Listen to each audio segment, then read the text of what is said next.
시편 37편 23절, 24절 말씀입니다. 시편 37편 23절과 24절 말씀입니다.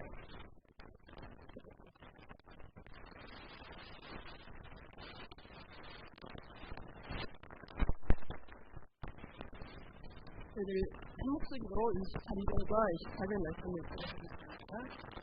시작. 여호와께서 사람의 걸음을 정하시고 그의 길을 기뻐하시나니 그는 넘어지나 아주 엎드러지지 아니함은 여호와께서 그의 손으로 붙드시니로다. 아멘.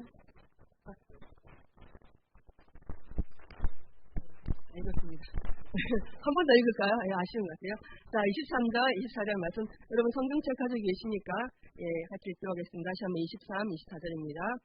여호와께서 사람의 걸음을 정하시고 그의 길을 기뻐하시나니 그는 넘어지나 아주 엎드러지지 아니함은 여호와께서 그의 손으로 붙드심이로다. 아멘. 자, 오늘 말씀 제목이 어쩌다 비틀거려도입니다. 오늘 본문 말씀에는 안 나와 있지만 제목이 어쩌다 비틀거려도입니다. 저는 안짱걸음을 걷습니다. 팔자걸음하고 반대로 이렇게 발 모양이 이렇게 안으로 해서 걷는 안짱걸음을 걸어요. 그래서 어렸을 때 어머니가 자주 얘기하셨어요. 걸을 때 좀 신경 써서 이거 걸어라. 발을 이렇게 바깥쪽으로 걷는 걸 생각하고 걸으면 발 모양이 바로 이렇게 될 거다. 그래서 매번 그렇게 좀 자주 말씀하셨던 게 기억이 나요. 그래서 이제 엄마가 얘기하시니까 신경 쓰고 걸어야지 하면서 걸어도 이게 잘 나아지지가 않았어요. 제가 아마 이게 자꾸 이렇게 애를 써도 자꾸 이렇게 까먹고 고쳐지지 않는 이유가 제가 이제 만일에 제가 걷다가 걷는데 막 아프고 막 넘어지고 했었으면 제가 아마 요거를 고쳤을 건데 생활하는데 별 지장이 없었거든요. 그러니까 이제 엄마가 막 얘기를 해도 그때는 좀 신경 쓰고 더 하다가 이렇게 어느 순간 되면 또 발이 이렇게 안짱걸음을 걸어요. 또 엄마가 또 얘기해요. 발 그렇게 걷지 말라고. 그래서 이제 생활하는데 지장이 없다 보니까 결국 못 치고 지금까지 왔습니다. 지금도 그렇게 걷는데 어렸을 땐 그래서 제 발걸음이 제 걸음걸이가 이상하다고 생각했어요. 그래서 사람들이 제 걸음걸이를 보고 뭐라고 할까봐, 뭐라고 얘기할까봐 좀 신경을 썼어요. 그리고 혹시라도 이제 제 뒤에 좀 나이가 좀 이렇게 사춘기 좀 지나고 대학생 좀 되고 막 이랬을 때는 제 뒤에 혹시 남자라고 이렇게 따라오면 따라오는 게 아니라 그냥 우연히 제 뒤로 걸어오면 내 걸음걸이 좀 더 신경이 쓰는 거예요.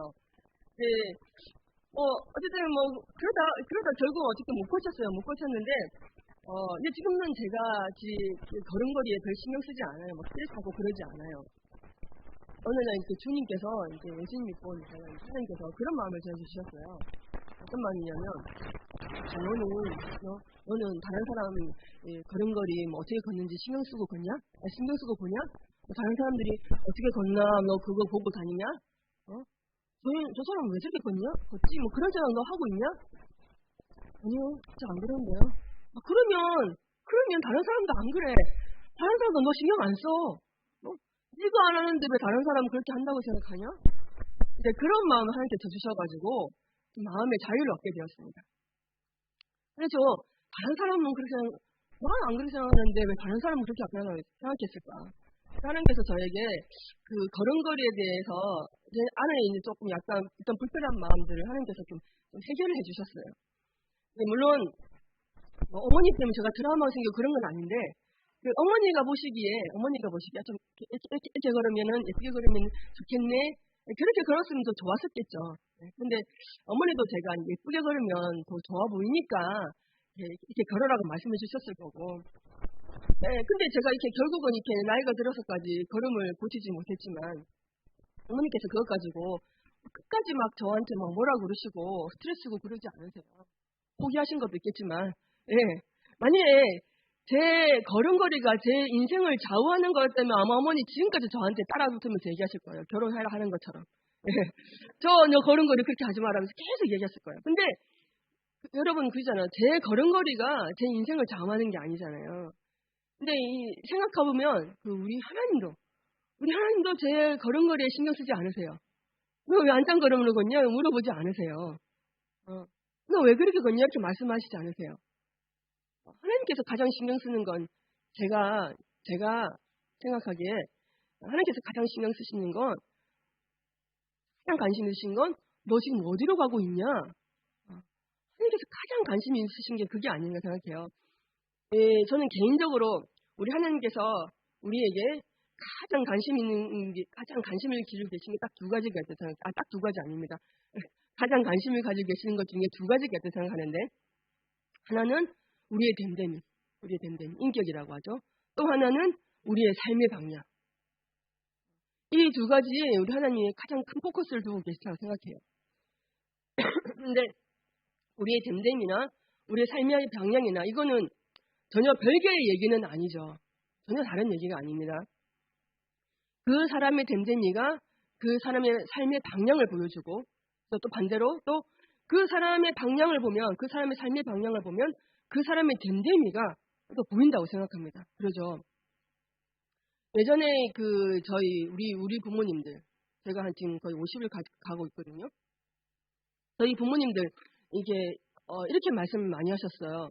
여러분들도 그랬을 거라 생각하는데 여러분들이 부모님이 많이 하셨던 말씀 중에 하나가 훌륭한 사람이 되라. 훌륭한 사람이 돼야지 라는 얘기 많이 하시지 않으셨나요?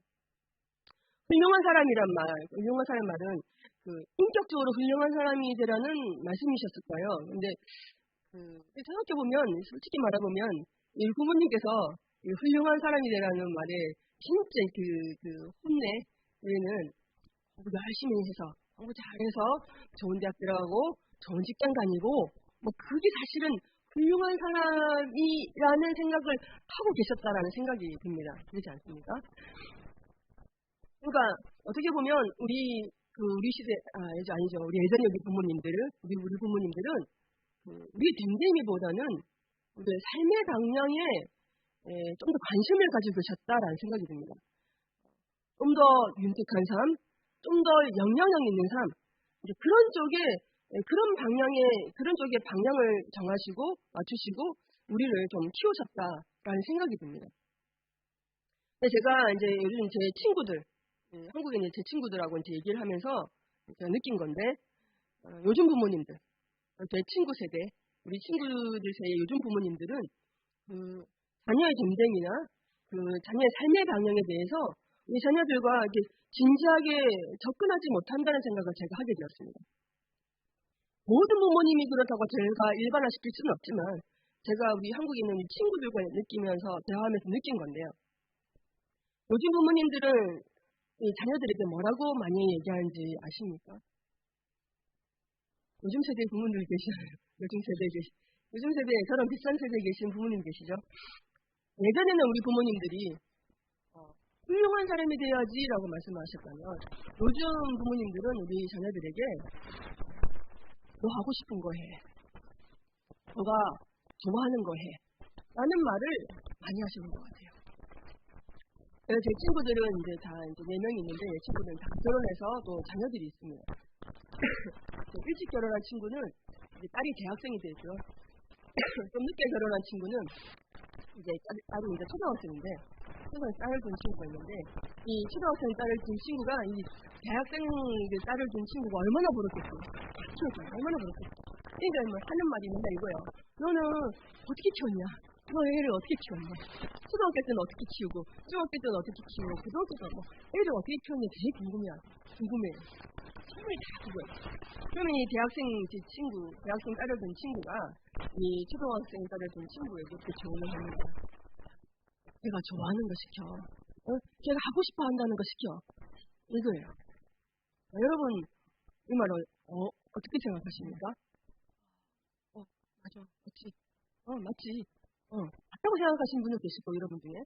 또는, 나도 그렇게 얘기하고 있는데, 라고 말하고 생각하시는 분도 계실 것입니다. 저는 죄송하지만 이 말이, 하고 싶은 거 해야 하라는 이 말이, 자녀들의 그 됨됨이나 또 자녀들의 그 삶의 방향에는 전혀 관계없는 말이라고 생각합니다. 여러분, 포스트 모더니즘이라는 말 많이 들어보셨죠? 그 말은 뭐냐면요. 기준이 없는 거예요, 기준이. 옳고 그름의 기준도 없고 성과학의 기준도 없는 게 포스트 모더니즘이라는 거거든요. 간략하게 얘기하면. 그러니까 내가 생각하는 건 내가 가장 소중한 중요한 가치예요. 그러니까 네가 생각하는 게 정답이고 내가 생각하는 게 정답이고 그거는 거예요. 그러니까 네가 하고 싶은 거 해라는 말은요. 지금 이 말이 이 시대가 어떤 시대인지 사람들의 가치관이 어떤 건지를 잘 보여주는 그런 말이라고 생각합니다. 네가 하고 싶은 거 해. 네가 좋아하는 거 해. 굉장히 관대하고 굉장히 인격적으로 보이는 말이지만 또 사실 굉장히 무책임한 말입니다. 여러분. 답이 없는 답이에요. 여러분 저는 그렇습니다. 여러분들 중에 혹시 어릴 때 초등학교 때나 뭐 이렇게 중학교 때나 여러분들 그때 이미 여러분들이 무슨 일을 해야 되고 어떤 거를 해야 되고 뭐를 좋아하고 뭐를 잘하는지 여러분들 중에 나는 이미 다 알고 있었다. 나는 내 길을 정했다 하신 분 여러분들 중에 몇 명이나 계신지 모르겠습니다. 저는 아직도 제가 뭘 잘하는지 잘 몰라요. 네. 그러니까 무슨 말씀을 드리냐면요. 내가 잘하는 게 뭔지 내가 정말 해야 되는 일이 뭔지 그게 너무 고민스러운 아이들에게 네가 하고 싶은 거 해라는 말은 이 대답이 오히려 굉장히 양감하게 들리는 거예요. 제 친구들이 그래요. 그 답을 들었어요. 그 대학교 그 딸을 준 친구가 그냥 애 하고 싶은 거 시켜라고 대답을 들었는데 그 말이 무슨 뜻인지는 알겠는데 그 친구도 그 부모도 그 아이도 그게 뭔지 모르니까 답답한 거예요. 부모가 아이에게 어떻게 살아라고 또 어떤 사람이 되라고 말하기 어려운 시대. 아니 이걸 제시할 수 없는 시대가 저는 지금 이 시대라고 생각합니다. 그러니까 그런 면에서 우리 주님은 우리가 있고 우리를 구원에 인도하신 우리 주님은 자녀된 우리들의 그 우리들의 존재입니다. 또 우리들의 삶의 방향에 대해서 어떻게 말씀하시고 계시냐면은 오늘 그 23절 본문 말씀인데요. 다시 한번 23절 말씀을 읽어보도록 하겠습니다. 자녀된 우리들에게 주님께서는 우리의 됨됨이, 우리 삶의 방향에 대해서 어떻게 말씀하시냐. 23절 말씀입니다. 같이 읽겠습니다. 여호와께서 사람의 걸음을 정하시고 그의 길을 기뻐하시나니. 세번역 말씀으로 한번 읽겠습니다. 세번역 말씀 제가 한번 읽어보겠습니다. 23절 말씀 세번역에 들어있습니다.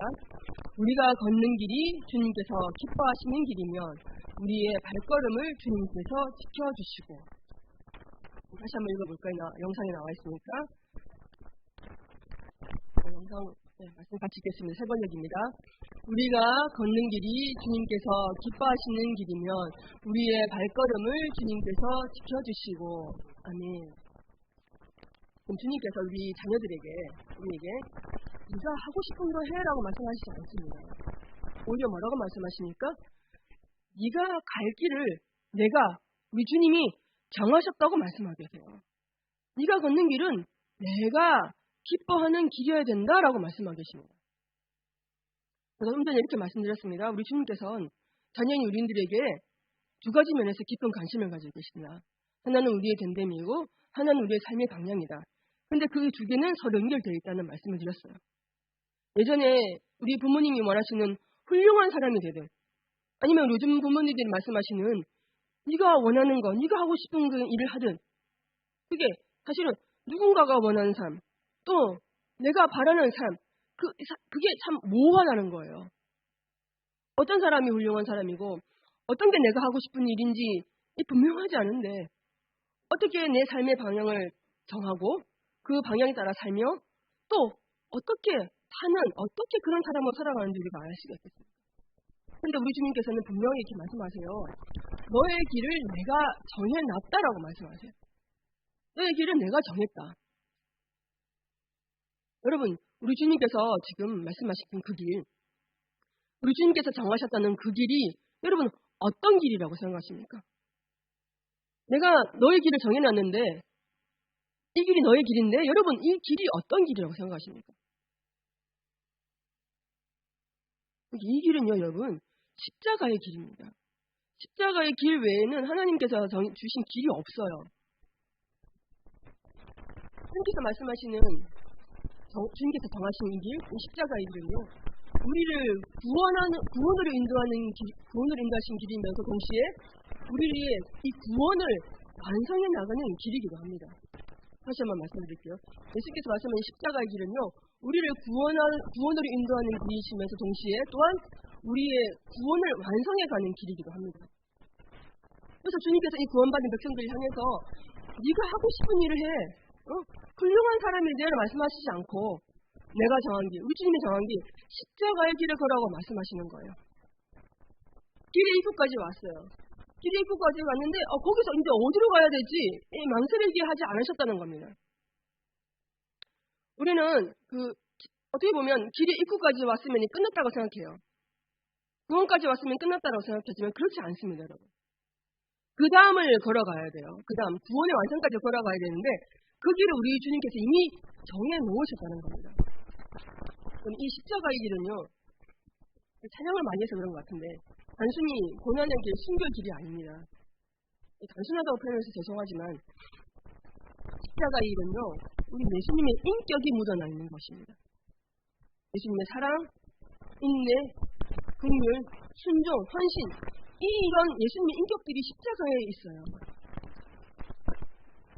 그리고 또한 이 십자가의 길은요, 우리가 어딜 향해서 가야 될지를 분명히 말씀해 주시고 있는 길이에요. 여러분, 십자가의 길이 어떤 길입니까? 여러분, 십자가의 길이 어떤 길? 내가 죽고 주님으로 사는 길. 내가 죽고 주님으로 사는 길. 그러니까 영원한 진정한 생명을 한 길이 십자가의 길 아닙니까?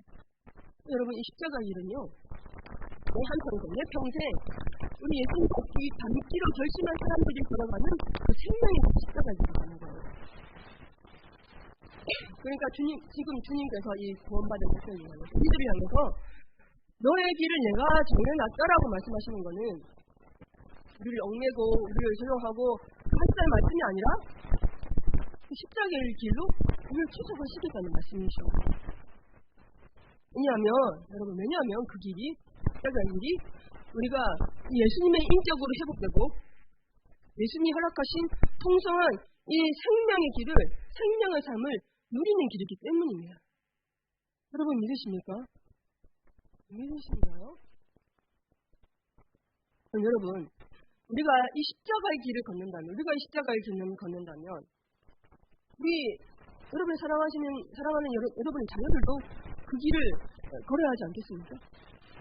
내가 그 길을 건너가면, 내가 십자가의 길을 걷는다는 것은 예수님의 인격을 따라 사는 길이고, 예수님이 말씀하시는 생명을 얻는 풍성한 길로 가는 그런 길이라고 했는데, 나만 그 길을 가는 게 아니라 우리 자녀도 그 길을 가야 되는 거 아니겠습니까? 그러니까 우리 자녀들에게 하고 싶은 거예요. 네 원하는 거예요. 그렇게 말씀하지 마시고, 그렇다고 해서 우리 자녀들에게 십자가의 길을 걸어야 돼? 아마 우리 자녀들 깜짝 놀랍니다. 근데 여러분, 꼭 기억해야 되는 거예요. 나는 십자가의 길을 걷고 있다.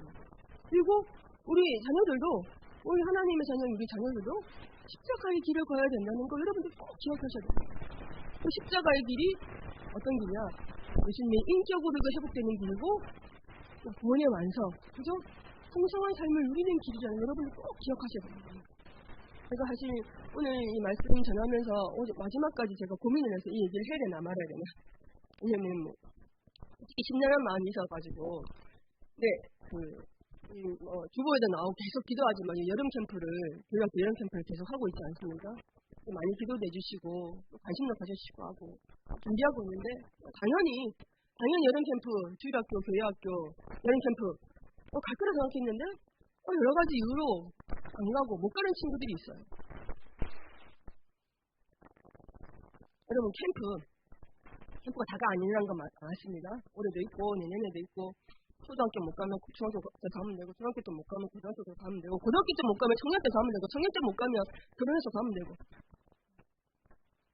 없어요. 캠프 계속 있습니다. 근데 그런 마음이 저한테 주시는 걸 말씀드리는데, 혹시나 우리 마음에, 우리 자녀들에게 너 하고 싶은 거 해, 네가 좋아하는 거 해, 네가 원하는 거 해 라고 하면서 내가 우리 자녀, 내 자녀, 하나님께서 나에게 맡긴 자녀에 대한 그 책임을 벗으려고 하지 않았으면 좋겠어요. 일단 여름 캠프뿐만 아니라 네가 하고 싶은 거 해, 네가 원하는 거 해, 그게 좋은 부모야 라는 그런 생각을 가지고 그게 면죄부가 되지 않았으면 좋겠어요. 그래서 우리 주님께서 초청하신 그 십자가의 길을 들어섰을 때 그 길을 걷다 보면 무슨 일이 생기겠습니까? 그 길을 걸었을 때 어떤 일이 생기겠습니까? 우리 24절 말씀 같이 한 목소리 읽겠습니다. 그는 넘어지나 아주 엎드러지지 아니함은 여호와께서 그의 손으로 붙드심이로다. 아멘. 세 번역 말씀으로 한번 읽어보겠습니다. 세 번역 말씀 준비되나요? 세 번역 24절 말씀은 제가 읽겠습니다. 어쩌다 비틀거려도 주님께서 우리의 손을 잡아주시니 넘어지지 않는다. 자, 다시 한번 세 번역 말씀 읽겠습니다. 시작. 어쩌다 비틀거려도 주님께서 우리의 손을 잡아주시니 넘어지지 않는다. 아멘. 자, 십자가의 길로 주님께 초청해 주셔서 십자가를 들어서다 보니까 넘어질 일, 어쩌다 비틀거릴 일이 생기는 거죠. 근데 그때 우리 주님의 사람이 아주 엎드려지지 않는 거, 비틀거려도 넘어지지 않는 것은 주님의 손이 우리를 잡아주시기 때문이라고 말씀하고 계십니다. 이것이 오늘 말씀의 두 번째 포인트예요. 첫 번째 포인트는 뭐냐면 주님께서 초청하시는 그 십자가의 길에 우리의 됨됨이 또 우리의 삶의 방향이 있다는 것이고, 두 번째 포인트는 24절 말씀 그 자체예요. 24절 말씀 그 자체. 24절 말씀 그 세 번역으로 다시 한번 읽어보겠습니다. 어쩌다 비틀거려도 주님께서 우리의 손을 잡아주시니 넘어지지 않는다. 여러분, 어쩌다 비틀거려도라고 얘기합니다. 어쩌다 비틀거려. 세 번역 말씀에서 이 어쩌다라는 말씀을 표현을 하고 있어요. 어쩌다 비틀거려도 제목이거든요. 어쩌다 비틀거려도는 말을 세 번역에서 쓰고 있어요. 처음에 제가 이 말씀 읽었을 때는 어쩌다 비틀거려도가 가끔 비틀거린다 그런 의미로 생각했어요. 그런데 여러분 생각해보면 우리가 비틀거릴 일이 가끔 일어나진 않잖아요. 자주 비틀거리잖아요. 자주 비틀거리는데 근데 왜 성경에서는 어쩌다라는 표현을 썼을까? 어쩌다라는 표현을 왜 썼지? 하고 사전을 찾아보니까 이 어쩌다란 말에는 두 가지 경우로 사용한다고 합니다. 첫 번째가 이 어쩌다라는 말이 가끔 어떤 일이 일어났을 때 어쩌다라는 말을 쓰는 거예요. 제가 처음 이해한 그거죠. 두 번째 의미는 이 어쩌다라는 말이 뜻밖의 예상치 못하게 우연히 어떤 일이 생겼을 때를 어쩌다라는 말을 쓴대요. 송골매 노래 아시죠? 송골매 노래. 어쩌다 마주친 그대 모습이 어쩌다 마주친 어쩌다요. 우연히 예상치도 못하게 그거를 여기서 어쩌다라고 쓴 거예요. 그러니까 24절 말씀에 어쩌다 비틀거린다는 말은 뜻밖의 예상치 못한 일을 만나서 비틀거린다는 의미라는 거죠. 우리가 우리 삶에서 여러분 살다 보면 예상치 못한 일들이 많이 일어나잖아요.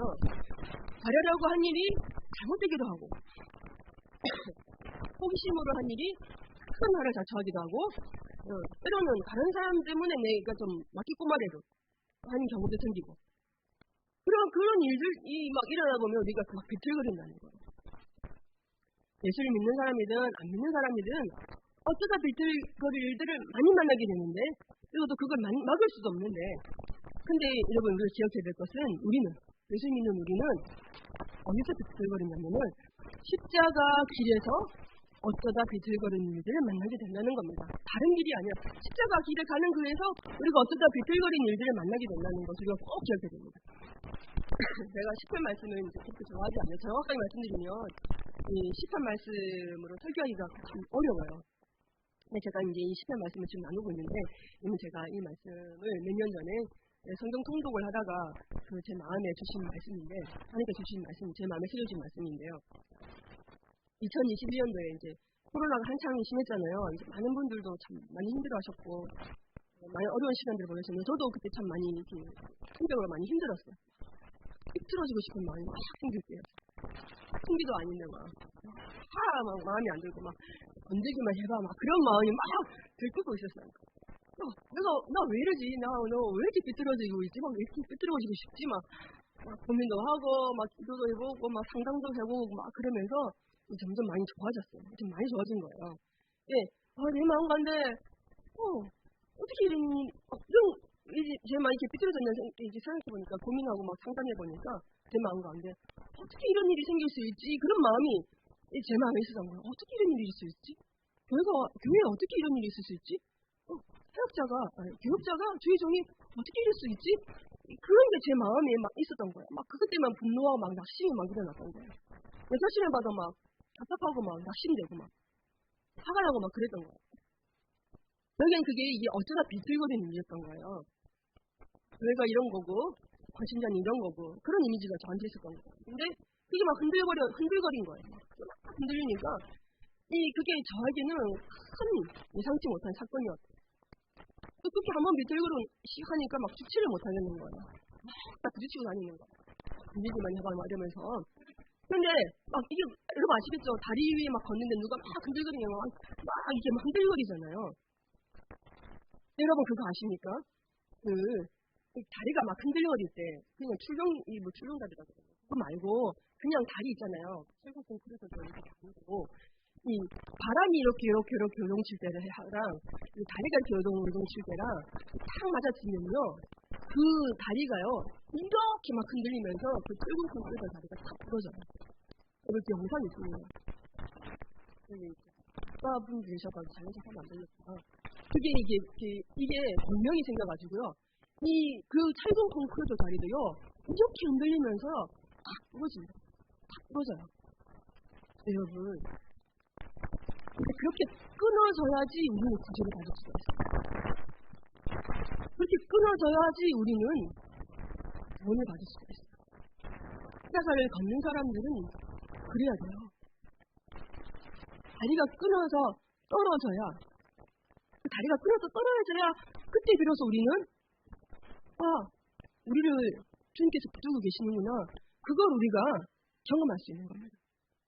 떨어져 보지 않으면 우리가 주님을 알 수가 없어요. 떨어지지 않으면 주님께서 주님의 손에 나를 붙잡고 계시다는 걸 우리가 알 수가 없는 거예요. 베드로가 무리를 걷는 곁에 계신 예수님을 보면서 이렇게 얘기합니다. 주님이시면 나더러 무리를 걸어서 주님께로 오라고 명령하십시오. 주님께서 베드로에게 오라고 명령하십니다. 그래서 베드로가 배에서 내려 무리를 걷기 시작합니다. 그리고 예수님께로 가죠. 이제 바람이 불어오자 두려움에 사로잡혀 그만 물이 빠지고 맙니다. 예수님께서 그 손을 내밀어서 베드로를 붙잡아 주시면서 말씀하세요. 믿음이 적은 사람아 왜 의심하느냐. 여러분 너무 잘 아는 말씀이죠. 주님께서 명령하시면 제가 그 무리를 걸을 수 있습니다라는 믿음 정말 대단한 믿음입니다. 그래서 베드로가 정말 예수님 말씀대로 예수님을 향해서 무리를 걸을 수 있게 되었습니다. 그러나 저는 베드로가 물에 빠진 것도 참 중요하다고 생각합니다. 베드로는 그 물에 빠지면서 그 빠짐으로 인해서 그에게 곧 손을 내미시는 주님의 손을 느낄 수가 있었고요. 또 그 자신의 연약함도 알게 되었습니다. 여러분 베드로가 그 인생에서 무리를 걷는 일이 많았겠습니까? 물에 빠지는 일이 많았겠습니까? 여러분 우리는 베드로랑 똑같은 상황에 있는 사람이라고 생각합니다. 똑같은 상황에 처해 있는 사람들이라고 생각해요. 우리는 믿음으로 무리를 걷는 일보다 물에 빠지는 일이 더 많은 사람이지 않습니까? 그러나 우리가 무리를 걷든 물에 빠지든 우리가 어디를 보고 걸어야 되느냐? 누구와 함께 있어야 되느냐? 바로 예수님이라는 거죠. 예수님을 보고 걸어야 되고 물에 빠지더라도 예수님이 함께 계시니 예수님이 우리를 곧 붙잡아 주신다는 거예요. 그건 무슨 말이냐? 우리는 십자가 위에, 십자가의 길을 걸어야 된다는 말씀입니다. 제가 어쩌다 비틀거리는 일을 만났을 때, 분노와 낙심으로 헤매고 있을 때 주님의 손이 나를 붙잡고 있다는 것을 오늘 이 말씀을 제가 확신하고 회복하게 되었어요. 내가 어쨌든 다른 길 가지 않고 주님이 정하신 그 길을 걷는다고 한다면, 정신 똑바로 차리고 예수만 보고 걸어가겠다고 한다면, 내가 비틀거리고 넘어지더라도 넘어지지 않을 것이고, 길을 가다가 뚝 떨어지는 일이 있더라도 주님께서 나를 꼭 잡아주신다는 것을 이 말씀을 통해서 비로소 제가 확신하게 되었습니다.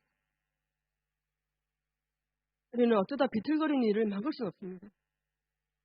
그렇다고 해서 우리가 그 길에 들어서지 않고 그냥 방어만 하고 있을 수는 없어요. 왜냐하면 우리 주님께서 명령하셨거든요. 십자가의 길을 가라고 명령하셨어요. 이렇게 우리가 예수님 명령에 따라 십자가의 길을 걸어가야지만 주님께서 우리를 우리가 넘어질 때, 비틀거릴 때 주님의 손이 나를 딱 잡아주고 계신다는 것, 즉시 우리를 손을 잡아주고 계신다는 걸 우리가 느낄 수 있다는 겁니다. 우리는 어쩌다 비틀거리면서 정말 생각하지도 못한, 예상치도 못한 일을 마주하면서 예수님께서 말씀하시는 그 십자가의 길이, 예수님이 초청하신 그 십자가의 길이 단지 고난과 박해와 순교의 길이 아니라 예수님의 인격을 닮아가는 길이구나. 그 십자가 길이 생명을 품고, 예수님의 생명을 품고 살아가는 풍성한 삶이 그 길이 십자가의 길이구나라는 것을 우리는 조금씩 알게 된다라고 믿습니다. 어쩌다 비틀거려도, 물론 이것은 우리의 연약함을 얘기해 주지만 주님께서는 우리의 그 연약함을 통해서 삶의 풍성한 진리를 보여주신다고 믿습니다. 어쩌다 비틀거리기 때문에 우리는 자신의 연약함을 깨달을 수 있고, 어쩌다 비틀거리기 때문에 주님의 도우심과 섭리를 깨달을 수 있고, 우리는 어쩌다 비틀거리기 때문에 나를 잡고 계시는 주님의 손길을 느낄 수 있다고 믿습니다.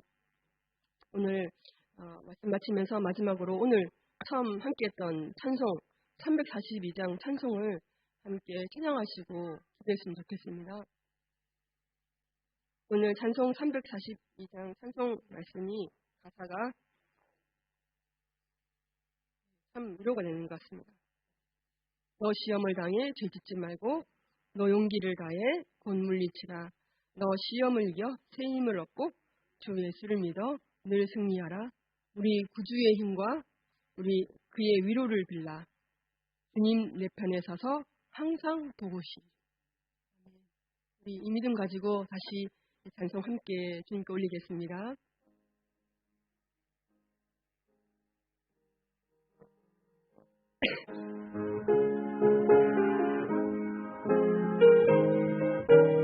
너 시험을 당해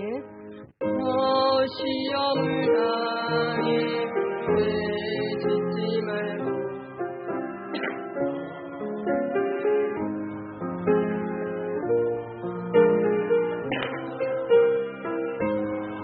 시험을 이겨 내 힘을 얻고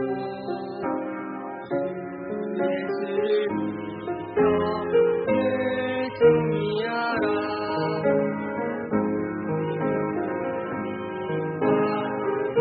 위로를 빌라. 주님 내 편에서 항상 도우시니 내 친구를 삼가 잘 선택하고 너의 의사와 늘 조심하라. 너의 열심을 다해 늘 충성하고 온 정성을 다해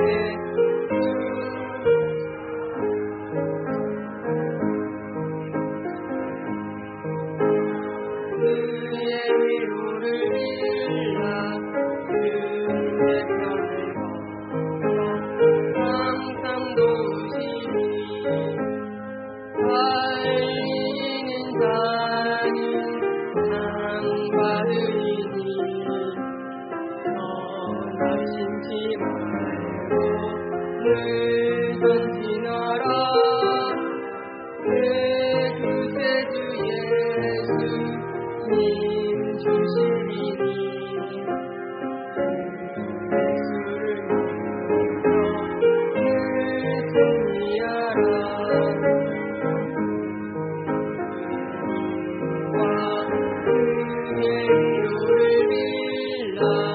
주님의 편에서 항상 도우시리.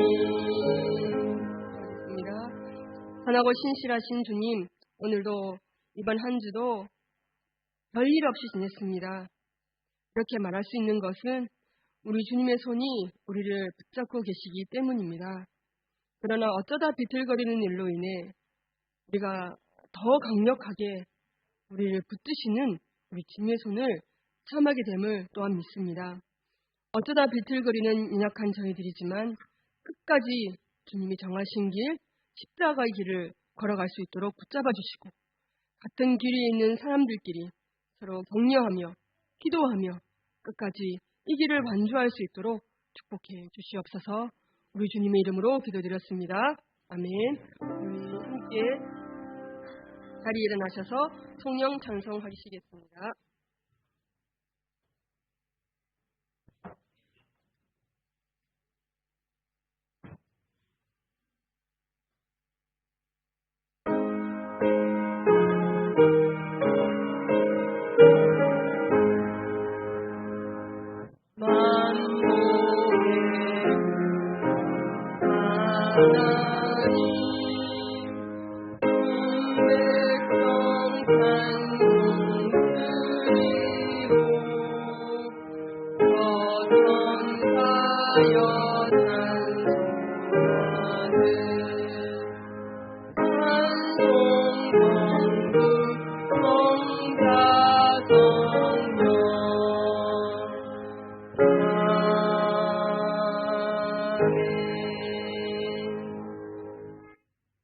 주 예수 그리스도의 은혜와 하나님의 사랑과 성령의 교통하심이 어쩌다 비틀거리며 십자가의 길을 걷고 있는 주님의 사랑하시는 성도 한 사람 한 사람 위에, 그리고 주님이 사랑하시는 교회 위에 영원히 함께 하시기를 간절히 축원합니다. 아멘.